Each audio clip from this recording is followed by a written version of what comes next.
Class ട്യൂട്ടറിനെ കണ്ടതും തൃപ്തിയായി. ഇനി പടങ്ങി ഒതുങ്ങി ക്ലാസ്സിലിരിക്കുകയേ നിർവാഹമുള്ളൂ. ആഷിഖ് സാർ സ്വയം പരിചയപ്പെടുത്തിയതിന് ശേഷം ഞങ്ങളെ ഓരോരുത്തരെയായി പരിചയപ്പെടാൻ തുടങ്ങി. ക്ലാസ്സിൽ മൊത്തം 40 കുട്ടികളാണ്. 38 പേരും ഇന്നെത്തിയിട്ടുണ്ട്. 2 പേര് വന്നിട്ടില്ല. പരിചയപ്പെടലുകൾക്ക് ശേഷം കോഴ്സിനെക്കുറിച്ചും സിലബസിനെ പറ്റിയും ബേസിക്കായ കുറച്ച് കാര്യങ്ങൾ പറഞ്ഞു തന്നു. സാറിൻ്റെ ക്ലാസ് കഴിഞ്ഞതും പിന്നെ വന്നത് നവ്യ മിസ്സാണ്. സോഫ്റ്റ് സ്കിൽസ് ആയിരുന്നു മിസ്സിൻ്റെ സബ്ജക്റ്റ്. ഫസ്റ്റ് ദിവസം ആയതുകൊണ്ട് ഉച്ചയ്ക്ക് ക്ലാസ് കഴിഞ്ഞു. ഞങ്ങൾ നേരെ റെയിൽവേ സ്റ്റേഷനിൽ വന്ന് കൊല്ലത്തേക്കുള്ള ഐലൻഡ് എക്സ്പ്രസ്സിൽ കയറി വീട്ടിലെത്തി. വന്നതും പുതിയ കോളേജിൻ്റെ വിശേഷം അറിയാൻ ഉമ്മ പിറകെ വന്നു. ഫൈസലിക്കാനെ പ്രപ്പോസ് ചെയ്തത് തൊട്ട് വിവരിക്കാൻ തുടങ്ങി. റിച്ചുക്കയുമായുള്ള അടി ഒഴിച്ചാൽ ബാക്കിയെല്ലാം ഉമ്മച്ചിക്ക് പറഞ്ഞു കൊടുത്തു. നീ മെഹഫിയെ കണ്ടില്ലേ മോളെ? ഇല്ലമ്മ, കണ്ടില്ല. റിച്ചുക്കാനെ കണ്ട്, മിൻ്റേതൊന്നുമില്ല. ഉമ്മ, ഞാൻ ഒന്ന് കിടക്കട്ടെ. റൂമിലെത്തി കട്ടിലേക്ക് വീണതേ ഓർമ്മയുള്ളൂ. പിന്നെ മെഹഫി വന്ന് വിളിച്ചപ്പോഴാണ് ഉണർന്നേ. ഡാ ഇക്ക, നീ ഇവിടുന്ന് പോണത് കോളേജിലേക്ക് തന്നെയാണോ? ഇന്ന് നിന്നെ മാത്രം ഞാൻ കണ്ടില്ലല്ലോ. കോളേജിലേക്കല്ലാതെ ഞാനവിടെ പോകാനാ? ഞാൻ അവിടെ തന്നെ ഉണ്ടായിരുന്നു. അറിയാൻ വയ്യാതെ ചോദിക്കുക. നീ എന്തിനാ മെഹ്റു എപ്പോഴും അവനോട് വഴക്കിന് നിൽക്കുന്നത്? ഞാനോ? അവനല്ലേ എൻ്റെ കൈ പിടിച്ച് തിരിച്ചേക്ക? അല്ലേലും അങ്ങനെയാ. എന്നെ ആര് തല്ലിക്കൊന്നാലും നിങ്ങൾക്കൊരു കുഴപ്പമില്ലല്ലോ. നീ പിണങ്ങാൻ പറഞ്ഞതല്ല. നിങ്ങൾ തമ്മിലുള്ള ഓരോ പ്രശ്നത്തിനും നിങ്ങൾക്കിടയിലുള്ള അകലം കൂടുന്നതേ ഉള്ളൂ. ഞാൻ പറഞ്ഞിട്ട് എന്ത് കാര്യം? നിങ്ങൾ നന്നാവൂല. നീ എണീറ്റ് വാ, ചായ കുടിക്കാൻ ഉമ്മ വിളിക്കുന്നുണ്ട്. ഞങ്ങൾ താഴെ എത്തിയതും ഉമ്മച്ചി ചായ എടുത്ത് ടേബിളിൽ വെച്ചിരിക്കുന്നു. ചായയും ചൂട് പഴംപൊരിയും. പഴംപൊരി പണ്ടേ നമ്മുടെ ഫേവറേറ്റ് ആയതുകൊണ്ട് പിന്നെ മത്സരമായിരുന്നു. മോളെ മെഹ്റു, ഈ പാത്രങ്ങളൊന്ന് കഴുകി വെച്ചേക്കണേ. ഞാൻ പോയി പാത്രങ്ങൾ കഴുകി തീർത്ത് നോക്കുമ്പോൾ രാത്രി വെജിറ്റബിൾ കറിക്കുള്ള പച്ചക്കറികൾ വെള്ളത്തിലിട്ട് വെച്ചിരിക്കുന്നു. അതെല്ലാം ഞാൻ നന്നായി കഴുകി നുറുക്കി ഒരു പാത്രത്തിൽ അടച്ചു വെച്ചു. റൂമിൽ പോയി നാളെ ഇടാനുള്ള ഡ്രസ്സ് എടുത്ത് അയേൺ ചെയ്തുകൊണ്ടിരുന്നപ്പോഴാണ് ഉമ്മച്ചിയുടെ പൊട്ടിത്തെറി കേട്ടത്. നിന്നോട് ഞാൻ എത്ര തവണ പറഞ്ഞിട്ടുണ്ട് അയേൺ ചെയ്യുവാണെങ്കിൽ 6 മണിക്ക് മുന്നേ ചെയ്യണം, അല്ലെങ്കിൽ 10 മണിക്ക് ശേഷം ചെയ്യണമെന്ന്. അതെങ്ങനെയാ? എന്ത് ചെയ്യരുത് എന്ന് പറയൂ, അതിൻ്റെ വിപരീതമായല്ലേ എല്ലാം ചെയ്യുന്നേ.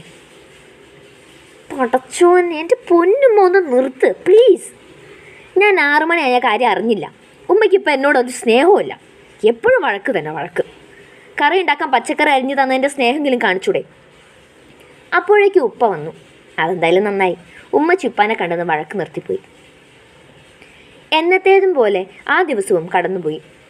പിറ്റേന്നും ട്രെയിനിൽ കയറിയപ്പോഴാണ് മനസ്സിലായേ വിൻഡോ സീറ്റിലിരുന്ന് പോകാമെന്നുള്ളത് എൻ്റെ വെറും മോഹം മാത്രമാണെന്ന്. അത്രയ്ക്ക് തിരക്കുണ്ട്.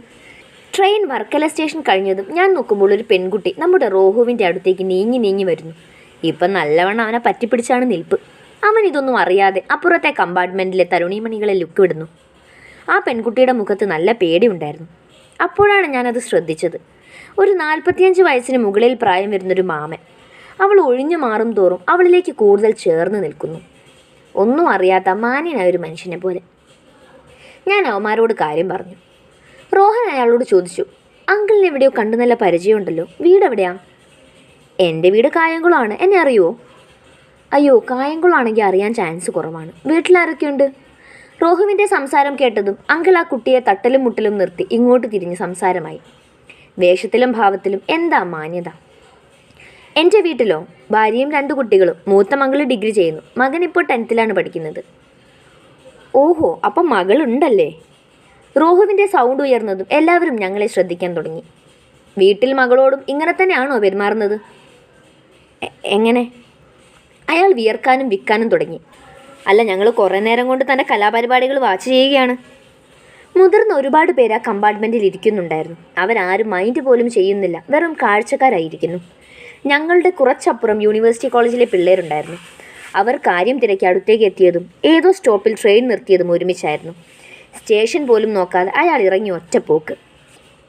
റോഹ് ചൂടായിക്കൊണ്ട് അവളോട് ചോദിച്ചു, തനിക്കൊന്ന് പ്രതികരിച്ചാൽ എന്താടോ? എന്തിനിതൊക്കെ സഹിക്കുന്നേ? തൻ്റെയൊക്കെ ഭയമാണ് ഇങ്ങനെയുള്ളവർക്ക് മുതലെടുക്കുന്നത്. അവൾ ഒന്നും മിണ്ടാതെ തല കുനിച്ചു നിന്നു. എന്താ അയാളുടെ പേര്? അത് ചോദിച്ചു. ഐഷ.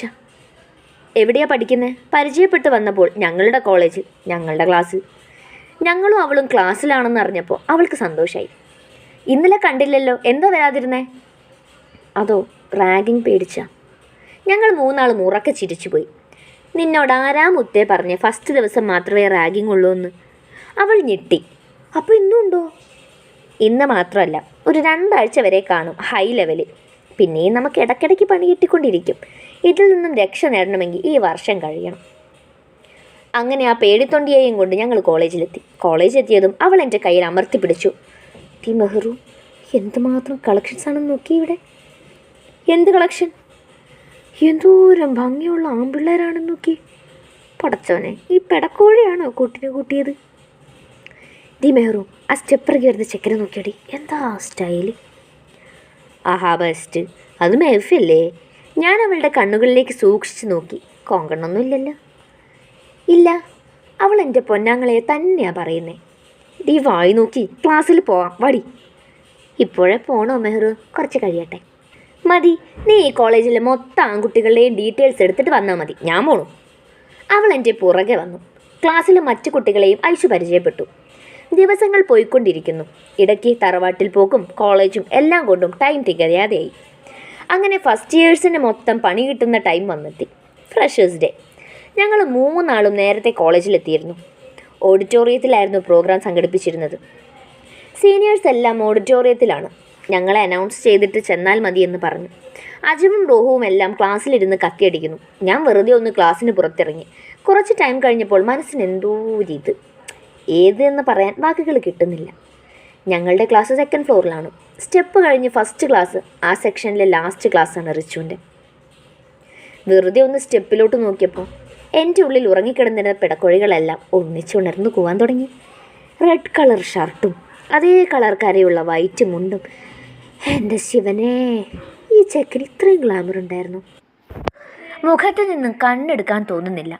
അവൻ്റെ ചലനത്തിനൊപ്പം തുള്ളിക്കളിക്കുന്ന മുടിയിഴകൾ അതിടയ്ക്ക് വന്ന് നെറ്റിയിലേക്ക് വീഴുന്നു. റിച്ചു നടന്നടുത്തെത്തിയപ്പോഴേക്കും എൻ്റെ കണ്ണ് അവൻ്റെ മുഖത്ത് തന്നെ. "എന്താടി ഉണ്ടക്കണ്ണ് നോക്കി ഉരുട്ടി നോക്കുന്നത്?" അവൻ കലിപ്പിൽ എന്നോട് ചോദിച്ചു.